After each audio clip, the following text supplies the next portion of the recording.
এখানে ফুটন্ত পানিতে চা খাবো।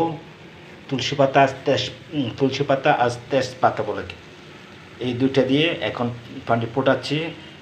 তারপর দেব এইটা মঙ্গোলিয়া, মানে যেটা বলে সজনে পাতা গুঁড়ো।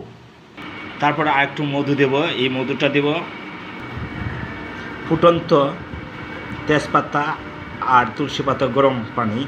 এখন চা তৈরি করে খাবো। এই দেখুন কালারটা কেমন এসেছে।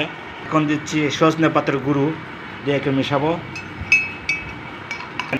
দেখেন চার কালারটা এখন কেমন হয়েছে। সাথে এখন একটু মধু দেব। এখন আমি মধু দিচ্ছি।